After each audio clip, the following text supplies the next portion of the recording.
کبھی کبھی ہمارے ذہن میں ایک آواز گونجتی رہتی ہے نا؟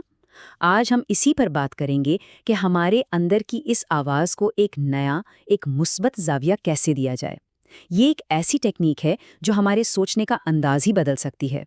یہ احساس شاید ہم سب نے کبھی نہ کبھی محسوس کیا ہے۔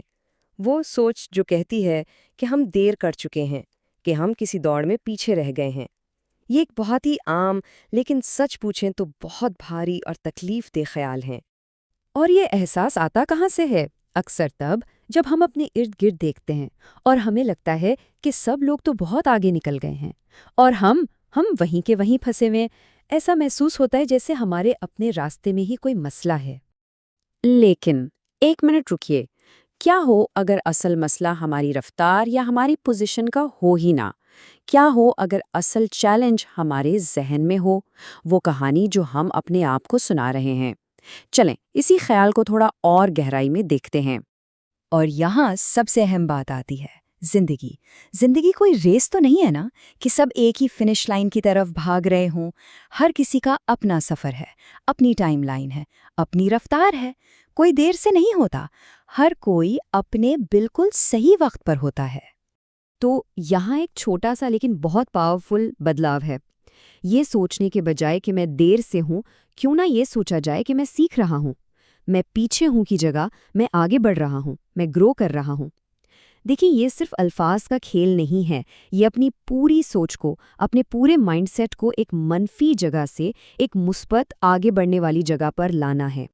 ویسے اس طاقتور ذہنی تکنیک کا ایک باقاعدہ نام بھی ہے۔ اسے کہتے ہیں کوگنیٹو ری فریمنگ، یعنی فکری تشکیل نو۔ اور یہ صرف اچھا سوچو سب اچھا ہوگا والی بات نہیں ہے، یہ ایک باقاعدہ عمل ہے جس میں ہم جان بوجھ کر شعوری طور پر حالات کو ایک مختلف، زیادہ طاقتور زاویے سے دیکھتے ہیں۔ اچھا، اس کو سمجھنے کے لیے ایک مثال لیتے ہیں۔ فرض کریں کہ دو لوگ ہیں اور دونوں بالکل ایک جیسے، ایک ہی طرح کے مشکل حالات میں ہیں۔ باہر سے دیکھنے میں ان کی کہانی بالکل ایک جیسی ہے، لیکن ان کے ذہن کے اندر ان کی دنیا بالکل الگ ہے۔ ایک شخص یہ سوچ رہا ہے کہ بس سب ختم ہو گیا، میری زندگی ختم ہو گئی، اور یہ سوچ اسے مایوسی میں دھکیل دیتی ہے۔ وہیں دوسرا شخص اسی لمحے میں یہ سوچ رہا ہے کہ نہیں، یہ تو ایک نئی شروعات ہے، اور یہ سوچ اس کے لیے امکانات کے نئے دروازے کھول دیتی ہے۔ دیکھا، حالات ایک جیسے لیکن سوچ کا فرق کتنا بڑا ہے۔ تو کیوں نہ ان جملوں کو اپنا نیا منترا بنا لیا جائے؟ یہ صرف الفاظ نہیں ہے، یہ خود کو یاد دلانے کا ایک طریقہ ہے کہ سفر ابھی جاری ہے، ترقی ہو رہی ہے۔ تو آئیے انہیں اعتماد سے دہرائیں۔ میں سیکھ رہا ہوں، میں بڑھ رہا ہوں، میں اپنی منزل تک پہنچوں گا۔ اور سچ پوچھیں تو ساری بات کا خلاصہ یہی ہے۔ یہ ایک بہت ہی طاقتور رسول ہے۔ جیسے ہی سوچ بدلتی ہے نا، زندگی خود بخود بدلنا شروع ہو جاتی ہے۔ تبدیلی ہمیشہ اندر سے شروع ہوتی ہے اور پھر اس کا اثر باہر کی دنیا پر نظر آتا ہے۔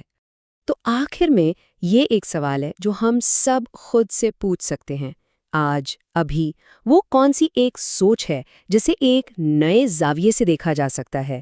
وہ کون سی میں پیچھے ہوں والی سوچ ہے جسے میں آگے بڑھ رہا ہوں، میں بدلا جا سکتا ہے؟ کیونکہ اصلی تبدیلی اسی ایک چھوٹے سے قدم سے شروع ہوتی ہے۔